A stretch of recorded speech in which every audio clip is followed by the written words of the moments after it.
안녕하세요. 쏠쏠하게 재미있는 돈 이야기 김지정입니다. 요즘 힘드시죠? 사회적 거리로 인하여 친구와 만나기도 어렵고, 또 일륜지 대사인 결혼식도 연기되고 있고, 또 초상집도 가족장으로 되고 있죠.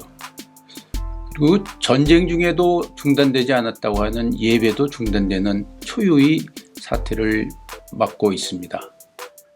그러나 우리는 다행히도 이러한 코로나 사태가 조만간 종식될 걸로 보고 있지만, 전문가에 의하면 제2, 제3의 코로나가 또 나오지 않을까, 이런 염려가 되고 있습니다. 현재 백신도 없고 치료제도 마땅한 것이 없기 때문에 마스크와 그리고 자기 건강관리를 위주로 해야 되기 때문에 걱정이긴 하지만, 그래서 하여튼 이번 시간에는 이 팬데믹과 돈의 관계에 대해서 한번 같이 연구해 보겠습니다. 그전에는 BC와 AD 아시죠? 비포 크리스, 그리고 아노미 도미니. 예수의 탄생으로 인하여 AD와 BC로 나눠 있죠. 그런데 코로나 사태로 인해서 BC와 AC로 나눠졌다고 합니다. BC는 before 코로나, 그리고 AC는 after 코로나. 뉴욕타임즈의 프리드만 칼럼니스트가 얘기했지만 정말로 그런 것 같습니다. 막막한 현실, 그렇죠. 재택근무하고 또 실업수당을 받아야 되는 그런 어려운 산업 환경과, 그리고 주위 분들이 죽음으로써 일하는 불안과, 그리고 얼마나 이것을 지속될지 알 수 없는 어려움과, 그리고 각종 이것을 해결하기 위한 많은 것들이 있는데, 그 가운데서 어떻게 우리가 이겨나갈 수 있어야 되느냐, 이런 것을 말씀드리고자 합니다. 아시겠지만 팬데믹의 역사를 한번 살펴보겠습니다. 중세시대 14세기 때 흑사병은 유럽 인구의 3분의 1에서 4분의 1을 사망하게 했죠.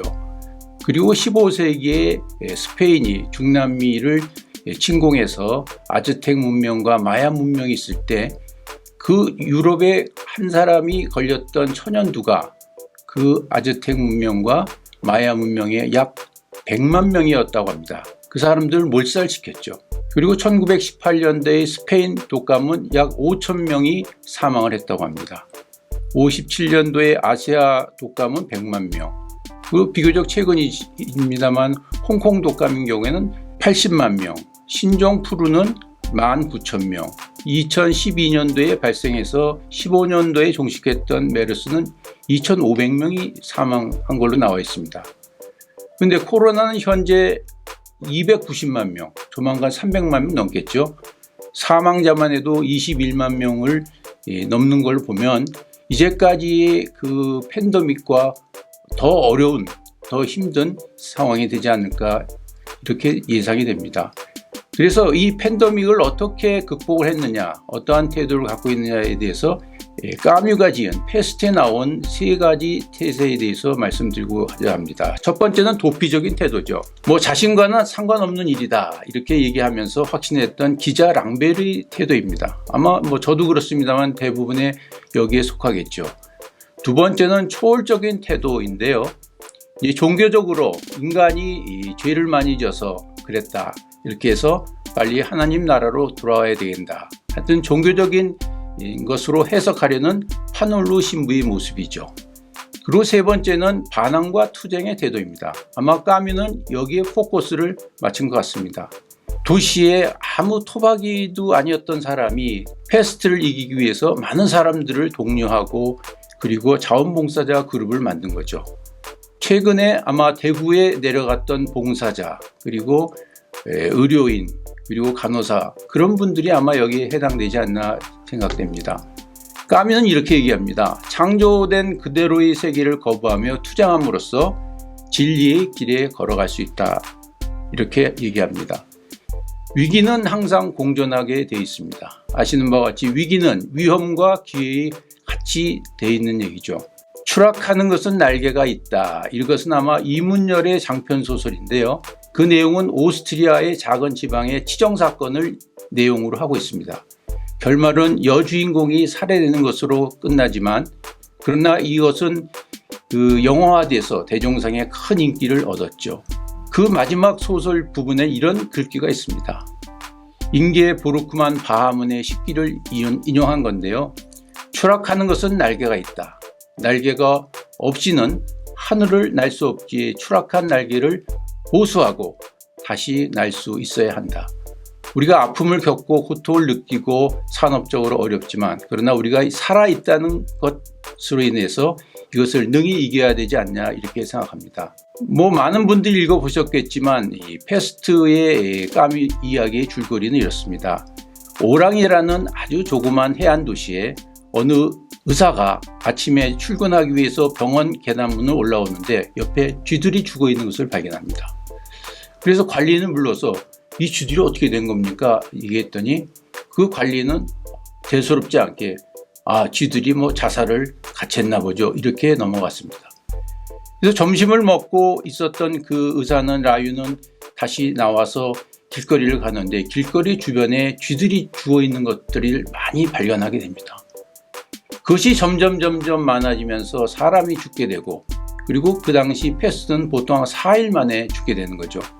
그 도시는 완전 패닉 상태에 들어오게 됩니다. 그래서 그 도시는 폐쇄가 되고 그 많은 사람들이 식량과 위생용품이 부족하여 아우성인 이것이죠. 특별히 가족들의 죽음을 바라볼 때 그 심정이란 건 어떠했을까 이렇게 생각합니다. 그래서 그때의 치료법이라고 하는 것은 따로 없고 아마 각자 생각하는 것이 어떤 사람은 알코올 먹어서 소독을 해야 된다. 그래서 도수 높은 술을 많이 먹고 어떤 사람은 양파를 먹으면 된다. 그래서 양파를 먹고 어떤 사람들은 패스트는 악취에서 나오기 때문에 향초를 마시면 된다. 그래서 향초를 마시기도 하고 어떤 사람들은 교회에 가서 죄를 고백하면 낫는다. 여러 가지 하지만 세월이 한 6개월 정도 지납니다. 그리고 나서 결국 10월에 돼서 이 패스트는 종식이 되면서 많은 사람들이 기쁨을 얻고 있습니다. 그러나 정작 패스트를 위해서 노력했던 리우 그 의사는 그 자기 부인이 패스트에 걸려서 죽게 됐다는 소식을 듣게 됩니다. 그렇습니다. 패스트의 까미는 이렇게 얘기합니다. 사람은 저마다 자기 속에 패스트를 갖고 있어요. 늘 스스로를 감시하고 있어야지 자칫 방심했다간 자기 입김으로 남에게 병을 옮기고 말죠. 자연스러운 것, 그게 바로 병균이에요. 프랑스 작가 까미는 알제리 출신입니다. 44세에 노벨 문학상을 타게 되겠죠. 이 세상은 고통으로 어떻게 보면 가득 찼다고 볼 수 있습니다. 그러나 우리에게 극복하는 힘도 가득하지 않나 이렇게 보고 있습니다. 그래서 코로나19가 우리에게 공포를 주지만 또 교훈이 있지 않나 이렇게 생각해 보겠습니다. 팝 가수 있던 마돈나는 이렇게 얘기합니다.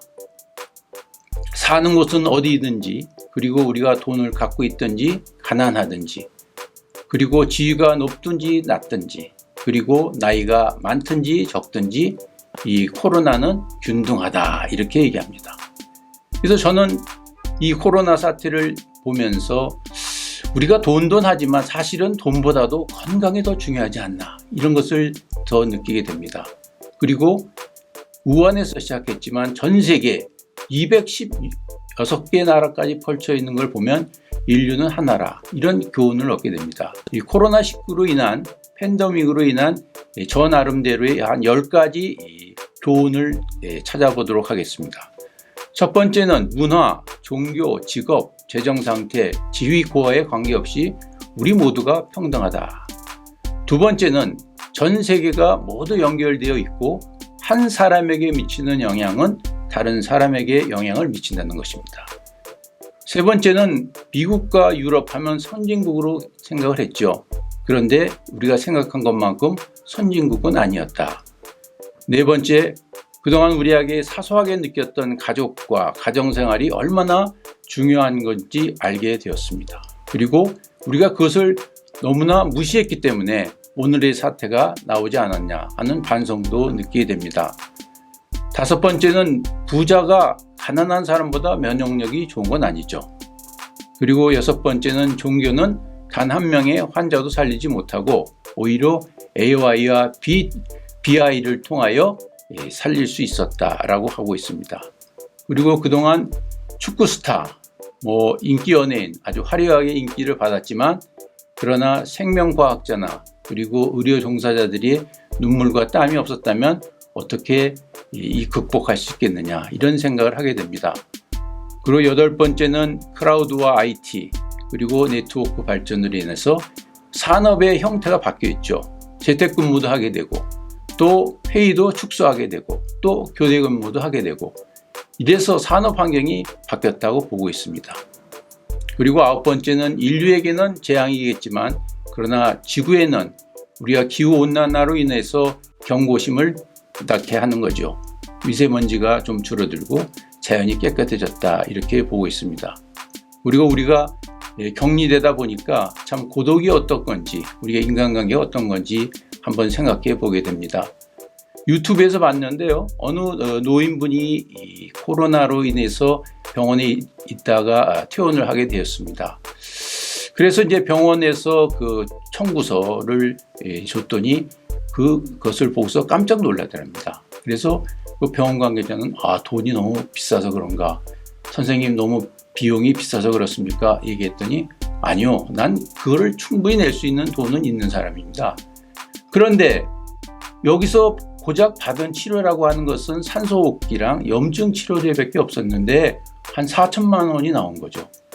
그런데 생각해보면 내가 70평생 한 번도 돈을 낸 적이 없는데도 호흡을 하고 또 마음껏 누리고 있었던 것을 생각해보면 이 살아있는 자체가 얼마나 고맙고 감사한지, 그리고 사회에 얼마나 내가 혜택을 베풀어야 되는지에 대한 반성을 하게 됩니다 라는 생각을 하고 있습니다. 우리 모두 힘내서 이 극복해야 될 것입니다. 그리고 성경에는 이렇게 얘기합니다. 우리 인생은 누구나 관계없이 천하보다 귀한 생명입니다. 그리고 우리가 보통 부자가 아닙니다. 아주 큰 부자죠. 우리 두 팔, 우리 두 다리, 우리 간, 우리 신장을 몇 천억을 줘도 우리가 바꿀 수 있겠습니까? 그래서 비록 힘들고 어려운 코로나이지만, 그리고 돈이 지배하는 물신 자본주의에 살고 있지만, 이 코로나를 통해서 우리가 돈에 대한 새로운 인식을 얻게 되는 귀한 기회가 아닌가, 이렇게 생각합니다. 경청해 주셔서 감사합니다.